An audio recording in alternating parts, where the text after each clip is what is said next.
I'm just growing. I'm so flawed, and I'm so aware of it and always have been. With Star Trek, those who look like me, that was their version of activism. The shards of glass I've walked across, y'all don't necessarily want the blood, but you definitely want the journey, the joy, and the pain. Black Entertainment Talks! Yes!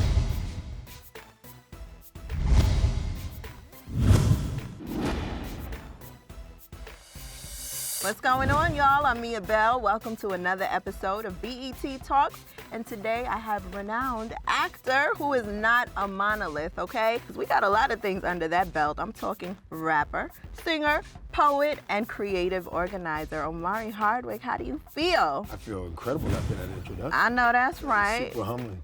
I'm glad to be here. BET has met and will always mean so much to me. So it's nice to be in this chair opposite you. Thank you for having me.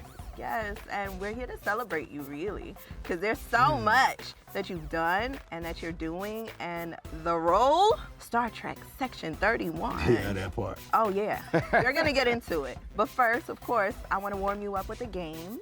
Okay. A fun one, because we like to have fun on this side. Yeah. This is called This or That. We'll start with investing in art versus investing in stocks. Art. Shout outs to Grant Hill. I imagine Tamia's right there with him in terms of advising that he does such. I know Swizz and Alicia are heavy on art. I imagine that First Lady Michelle Obama and former President Barack Obama are heavily involved equally. I have always believed in the reality that the artist and the scientist will change the world. I heard former President Barack Obama state that, and I thought that he preceded my thought of it.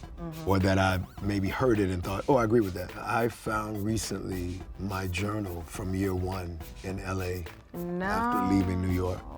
And I wrote that in, and that's like 98. Really? And I wrote, the artist and the scientist will change this world. So I just don't think you can go wrong with the storytelling that art comes with. Way before whatever is considered the first job on planet Earth, which might be prostitution, ironically, and sadly. And that's a fact? That's a statistic. Well, all right. But way before that, I would imagine, and I think this is a fact, what I'm about to say, storytelling. What tribe didn't have an appointed storyteller or someone who wanted to graduate to becoming the storyteller, whether it's Native American tribes or tribes of the African diaspora or from the Caribbean, you being from Haiti. Similar storytelling has always been such a prominent and preeminent reality, particularly when you are a race who comes from the drum. And that is, of course, as black and brown people, what we come from, and red people included. And so I was always about art, and I just don't think it fades. There's storytelling in art. So I would say investing in art. There's my reason. Okay. Because it ain't going nowhere. That's real. I love it. Now, what about AI versus traditional filmmaking? Traditional filmmaking, shouty, forever. Of course. AI's become, I only know Allen Iverson. Right, me too. That's my AI. But you know what? I'm hearing that we do need to get up on all this technology before it takes over. Sure, and shout outs to all of the young, particularly, we're talking about Black Entertainment Television, right? Right. We're talking on Black Entertainment Television platforms, this specific platform that you are at the helm of, along with your incredible producer staff and crew. Thank you. Shout out everybody. Love to y'all. All of y'all. So I would say that we need to shout out the young versions of us. Right. Technologically sound all the way to technologically highly advanced young black and brown kids who absolutely would hear this interview and go, come on, Mr. O, I was a fan of yours. You can't just kick our AI out of bed. And it's true. And in Star Trek, of course, we are no stranger. In this time, 2024, we shot it. It's now being seen in 2025. There is a lot of AI used in our film. I can only so imagine. you got to embrace it. Los tiempos cambian. The times change, so then the times have to equally change in terms of what we use during the times. Now, you're a part of a huge production, Star Trek. Really, Crazy. Section 31, it's the biggest thing happening. I need you It to is for 60-some years. Yeah. You're a part of legacy in such a huge way. I want you to really dive into your time on set and just the feelings of being a part of something so legendary. First and foremost, homage was immediately paid to the likes of Avery Brooks and LeVar Burton and Nichelle Nichols and All the great. Sonequa, even Idris Elba, Yeah. Zoe Saldana, and Persis, an Indian woman who, as you know, was a Delton, or you might not know, but now you know. She was the Delton, and now we have Umberly Gonzalez, a Latina, playing the Delton. There's been so many opportunities within Gene Roddenberry's establishment that has now been 60 plus years. There's been such a conversation about the fandom, the quantity of fans, but there's equal the reality that it is truly a story about a line being drawn in the sand and being on the left and or the right. No slights to what George Lucas did with Star Wars. That was more of a religious tonality, foundationally. And I always thought it was really cool that what Star Trek presented, whether you were a Trekkie or not, if you were born in the 70s and the 80s, even in the early 90s, we knew what our grandparents and parents and uncles and aunts alike loved about it. And it was that not only as black or brown people, we could see representation of ourselves, but equally invited misfits in. And all of us, even those of us who feel pretty cool. Not saying that I do, but anybody who feels pretty cool equally at times feels like a misfit, an outcast, a pariah. The black sheep. The black sheep, which is a whole bunch of us who within our families that we grew up in, obviously the immediate family at times, but equally a family at large, you feel like the black sheep. And so it's really, really one of those pinch me moments where I go, they are asking me to aid in the continuance of a story that doesn't need Omari.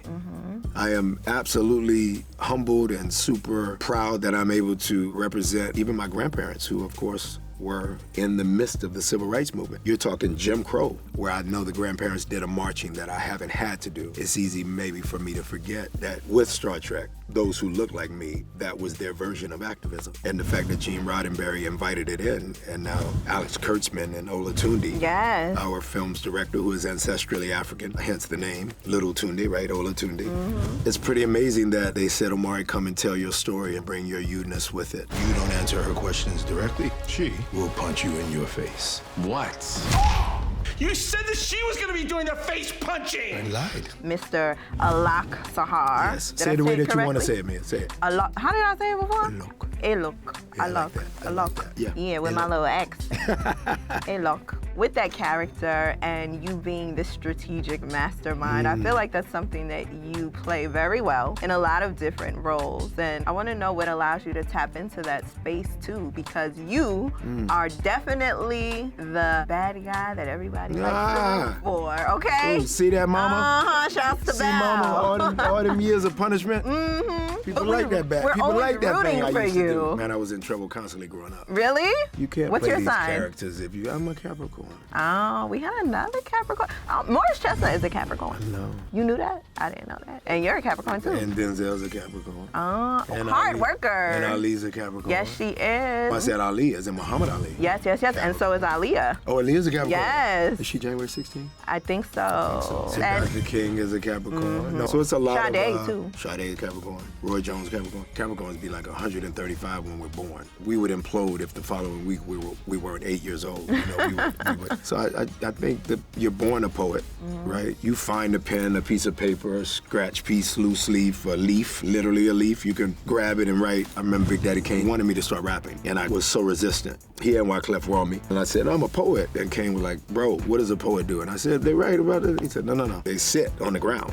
That's what Kane said. I said, what? He said, they sit on the ground. They write a commentary on the neighborhood and all the happenings. I said, the rapper does something similar. He goes, the rapper does the same thing. The rapper just pulls a chair out, stands atop the chair, grabs a mic, and gets the commentary out like that. His whole thing was, I need you to take the quiet poet and to put it on a chair and get it out there. For Big Daddy Kane to say that to you is... You have to do it. And obviously he is saying something that he's seeing in me that I didn't equally see in myself. So there's always been this penchant for me to play characters that I might have a pretty acute antenna. I don't necessarily know how to claim myself a great actor, but I listen well, I react well. All acting has to have that, but I think I see really, really well. Yeah. And so if I'm across Naturi or if I'm across Michelle Yeoh, obviously quite different in stature, but whatever they bring to that day, I'm not one big on trying to get them out of the space that they're in. I want to work with them from the space they came to work in. Oh. I never want to make that camera in front of you and I right now, Mia, bigger than the person. And so to make the person the biggest thing in the room and not yourself as a person, I think it allows for me to play characters that you might think are super observant and looking out, but I tend to think they're complete mirrors to Omari's bullshit. Yeah. And I just use the characters, and throughout the process, I'm using the characters to look at my own stuff, which is why I claim to never know the character until maybe years after I've rapped. Really? Yeah, because I'm ever growing.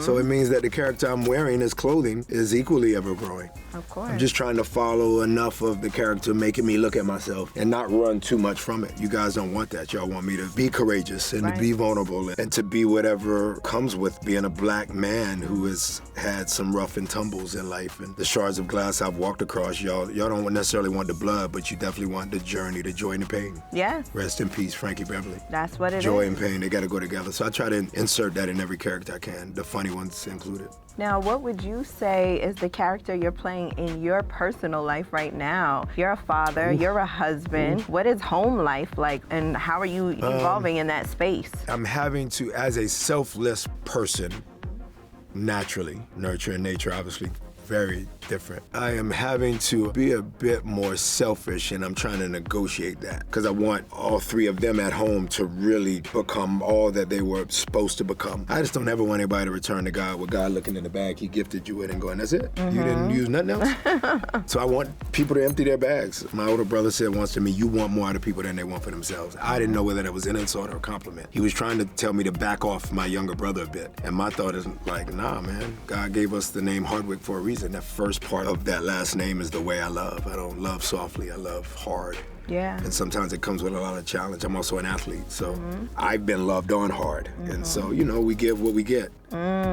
Trying to not be painting people into a corner of you must by this date, by this time, but equally trying to at least crack the whip at home enough to remind them how special they all are. But equally, I'm transitioning into, okay, Papa's got to focus on Papa a bit. And I'm contending with a fan base that oftentimes, if it's 35 and under, that portion of my fan base, I'm contending with them not having to be as patient as we had to be. Right. And that includes you. That chronological age I just called out. Yeah.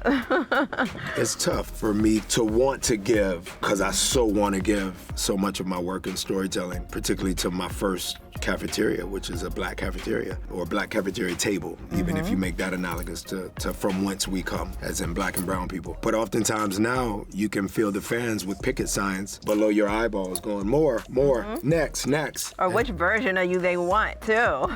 That's a great point you make. So you're trying to provide pleasure and satisfaction to folks, but I am in a revolving door where I find myself going back in the revolving door instead of going into whatever room the revolving door was leading to. I'm in it, and I'm continuously having to remember, take care of you, Take care of you. And if it takes you, 2 years to say yes to the right product, because I can't just say yes to anything anymore. Oh, yeah. No, Once you play certain levels of characters and your performance is leveled up, then you can't ever go below that. And I'm such an athlete in thinking your last play is your best play. Right. So I got to always make sure that when November Braves Papa is spoken about, that they don't have tomatoes thrown at them for me failing performances after the performances that were so beloved and so appreciated. So I promise the world that the best Omari is coming. The best version. I'm just growing. I'm so flawed and I'm so aware of it and always have been. But I'm getting there. I'm kicking a rock from every Monday to the next Monday. I know that's right. I'm trying. Now, when it comes to wishing well,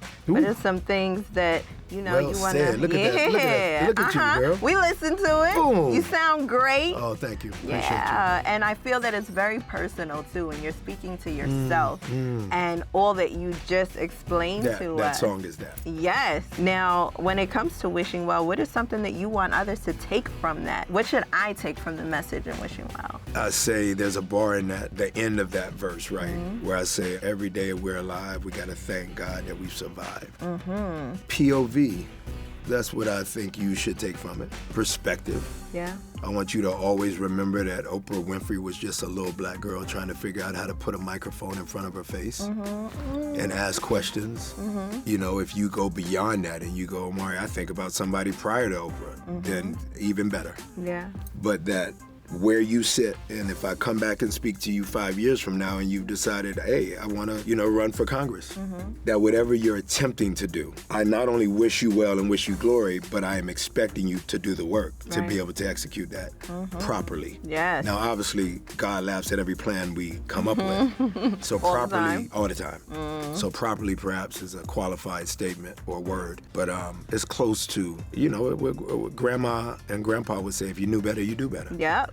So I want everybody to do better. To do better.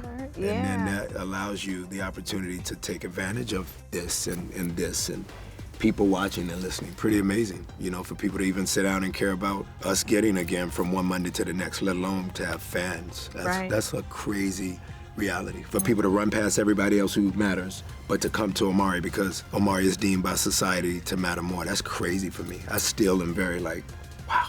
Yeah, so I don't take it lightly. We love to give you your flowers, and that point of view is exactly what we needed to hear. So thank you for that, Omari Hardwick. I appreciate you, on BET Talks. Thank you, Mama. I can't believe it. Black Entertainment Talks. Yes, we're here. We did it. Thank you so much. You. That was great. I appreciate you. You're amazing.